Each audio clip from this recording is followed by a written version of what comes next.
a quick vlog on. No, obviously like now because it's Christmas week, age driving. There's no work, so I I still have like a routine, I suppose, because if I was working, I'd be up by now. I'd be up for about 5 because I may start work for 7 o'clock, 8 o'clock. I may have a 6 o'clock start, I may have a 4 o'clock start. So I'm always up early-ish. This time of day, well, early. This is what's the time now? It's about 20 past 6, something like that. But I'm usually up for about 5 a.m. Uh, Purely because I can be up, I can be working for that sort of time. Or if I'm not working, the phone can ring. I can be working within the hour. And that as an age driver. So, but I'm always up before about 5 because I check name bio every morning because I like to know what domain names have been sold. As domain names is my passion, my interest, hobby, whatever you want to call it. Um, as I'm known as the hobbyist in domain names because I haven't sold multi-million-pound domain names. I'm just a hobbyist because it's my hobby. Um, Famously known as a hobbyist. But the again, I waffle about domain names quite a bit on my videos, but only because I'm learning like everyone else is learning. GTLDs have only been about for about 6 years. Well, they've been about before then, but like you had the .me and the .me and the .mobi, whatever, yeah. But like the new ones, like the .finance and whatever, .legal and all that, yeah. They've only been about for a few years, and I started buying them 6 years ago in January. So in a couple of weeks' time, I've been buying GTLDs for 6 years.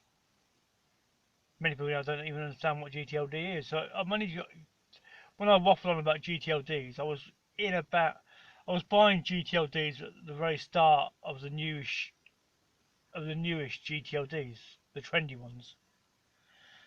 And the only way I find GTLDs, domain names, is because every morning I check namebio.com, namebio.com, which tells me, it gives me 100 website addresses that were sold the day before. So it's only by me looking at what was sold before tells me what people are buying at the moment. You can't get a more up-to-date trend of what people are buying than the previous day. Doesn't matter what you are, whatever. If you're yeah, generally whatever it could be clothing. If you know what people are buying yesterday, you know what's trendy at the moment, stylish or whatever. But I look at domain names every single day. So name buyer will give me a list of 100 domain names, what they are, and how much they sold for, and where they were sold. Yeah, like auction or whatever. And so I can see them by the extension. So if I know if it's got a .com on the end, or if it's got a .co.uk, it could be a GTLD. Like yesterday was a GTLD. Excuse me. Oh, yawn like I do with coffee. So yeah. So I only learned .credit was available. I saw a .credit domain last week. This week, last week. I didn't even know .credit was an extension, but it's only by other people buying them and they're listed in the name bio listing that you get to know what's available and what isn't. Then you just add the keywords of what your industry is or your service sector to the new GTLDs, and that will give you a GTLD. Just one word dot another word, and then you just type that at the registrar and just press search, and it will either say not available or it's been sold or it's been bought or it's available, and it'll give you a price of what it's worth, what it's for sale for, and then all you do is just type that into GoDaddy Go Value, which is a domain name or website address appraisal site, evaluation site, and that will give you a value of, and it will give you listings of about 10 domains similar to that. Sometimes they're not similar, but sometimes they can be, and it will give you what GoDaddy think it's worth. So you'll know what it's. Excuse me, yawning again. So yeah, so and that's all my emoji domain names or whatever. Yeah, I only learned about them because someone will have bought one in and it'll appear in name bio, and I think, what on earth's that? So then you type that into the emoji search engine, emoji website address website, the code, and it tells you what the picture looks like of what has been bought. But I only know that because I look at name bio every morning. So during the course of a week, I look at 7 name bios, 7 days a week. One month, that's it.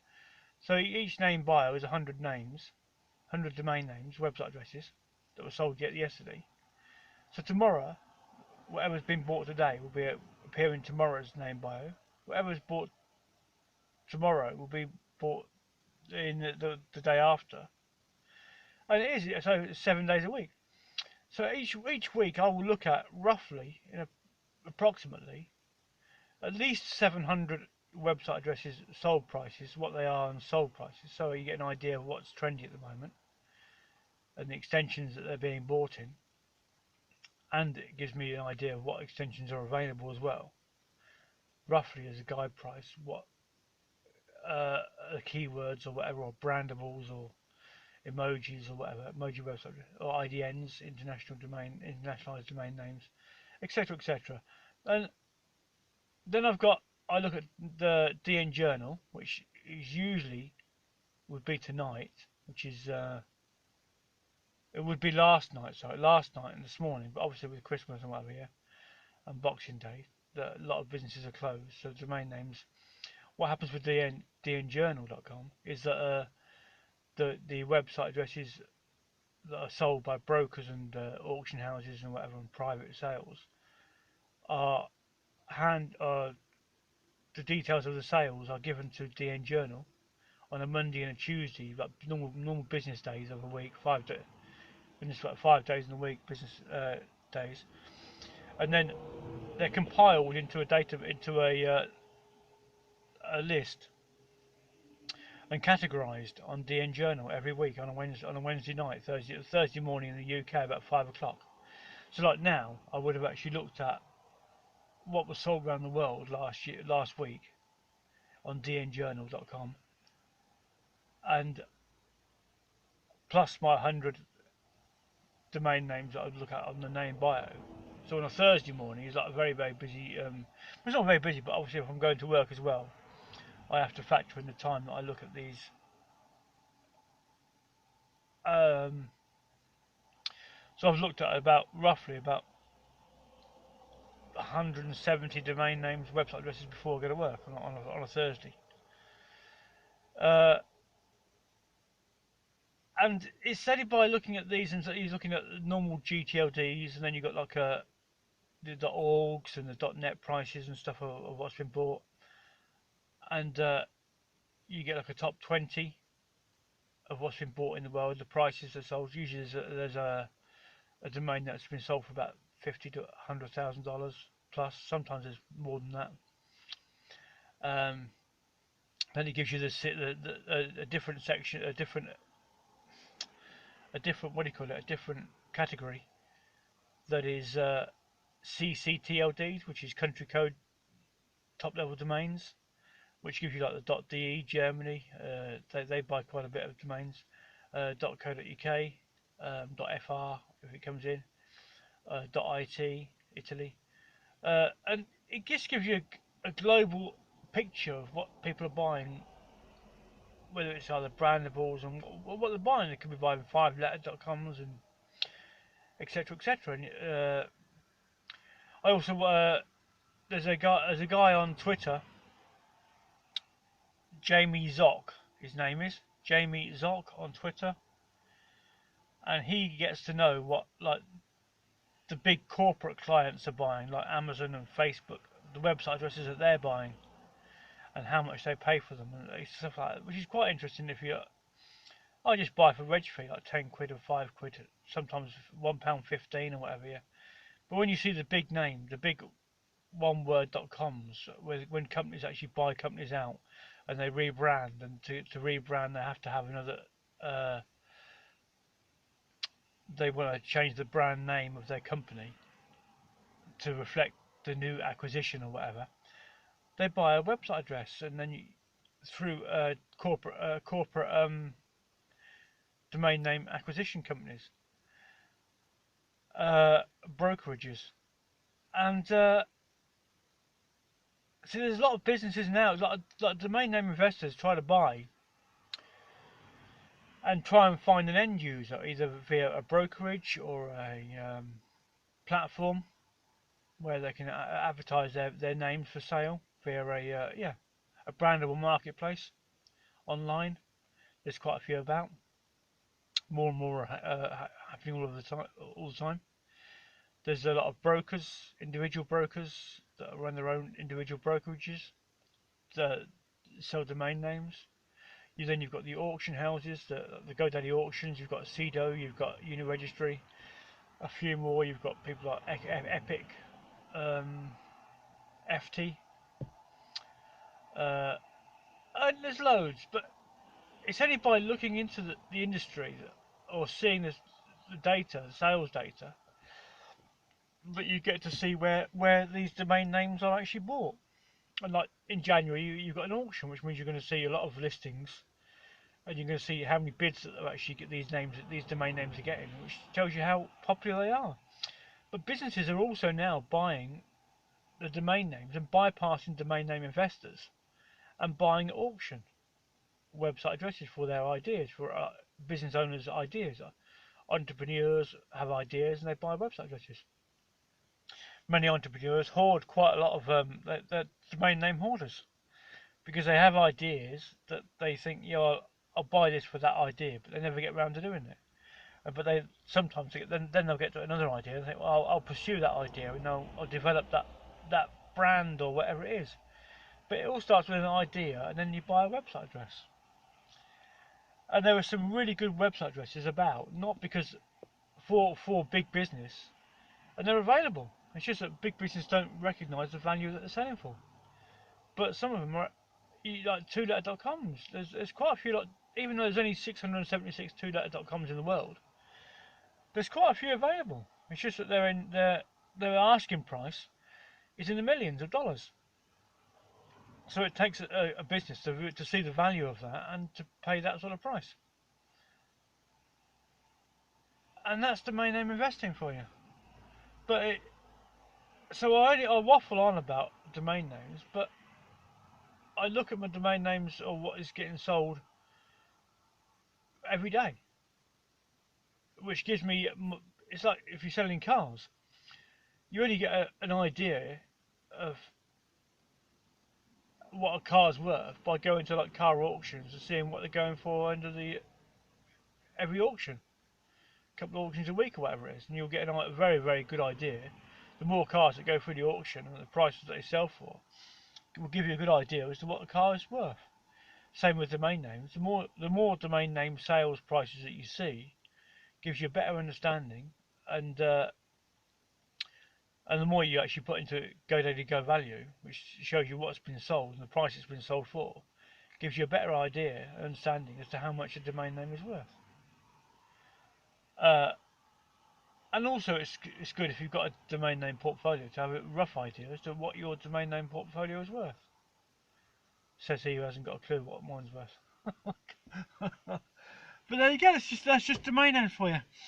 It's boring to a lot of people, but as I invent brands as well, I like to see what other people's their idea of the brands they've invented, and I compare what they've invented as to what I would invent my brands, and see roughly compare theirs to mine and all that. But it's all started me buying domain names. All started for me many years ago, looking at number plates very early on. and the skills I'll use I can if you look at any newspaper, you'll see number plates advertised in like a page full of number plates. Straight away, I know roughly where to look to find what I'm looking for in a number plate advert in a newspaper. You could probably go about a couple of hundred, 300, 400 to make number plates. If I'm looking for a number plate, just to see if it's available, not to buy because they're too expensive. Um, I know exactly roughly, well, very very quickly. I can like speed scan what's there, and I've had that skill for 20, 30, 40, 30 odd years, 35 years, whatever, more than that. So when I come into domain names and buy domain names for investment, I use my 35 years plus speed scanning number plates and making words out of zeros and I's, ones and is I's and zeros is O's and all that, yeah, to make number plate words. But in domain names, you just have all letters, no numbers, so it's easier. And that with a so it, okay, and again, it's like search engine and database and all that, yeah. So it's my cup of tea. But that's just an idea, an insight as to why I look at number plates and why I find not bad, quite good ones. And it takes me a couple of minutes, 2 or 3 minutes to have an idea and buy it, and it's bought it. That's it. And when you bought a website address, it can't be bought by anyone else unless they actually make you an offer for it. And if you don't want to sell it, you just pay 10 quid a year to renew it, and that's you. And the price goes up, and they want it even more, and they've got to make you an offer. And you just keep saying no until they think, well, sod this. How much do you want? And that's domain names for you. A buyer will do. It's almost like playing Snap. A potential buyer for a domain name has got to actually type into a domain name registrar what you typed in to buy it in the first place. And when they do, they get a choice. They'll see us. They'll type it in, and what they'll see is this domain is not for, has been bought, is unavailable. Yeah.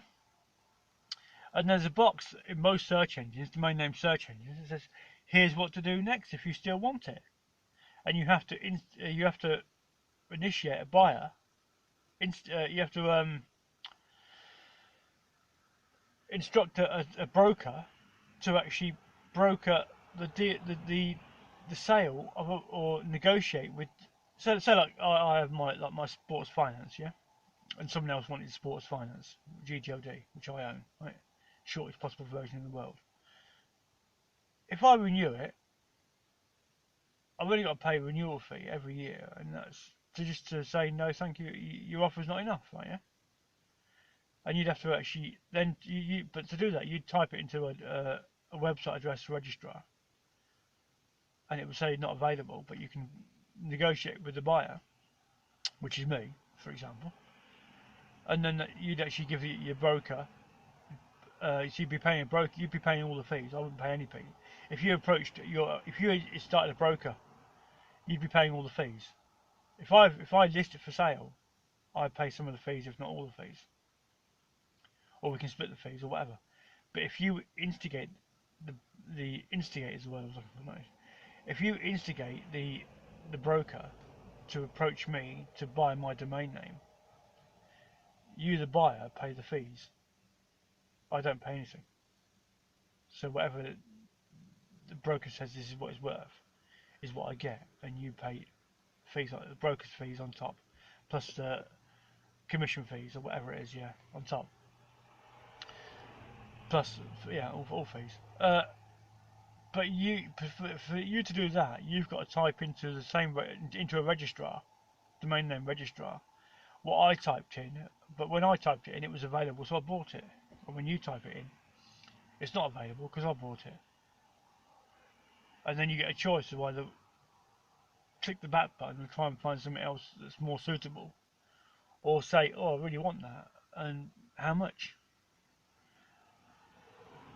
And that's what it is. You're buying domain names is buying digital land on the internet in the keywords and not even Google can bypass the power of keywords on the internet. which is why organic search gives you free organic SEO listings. And I've found out another way of actually getting into Google ranking for free, which is brilliant.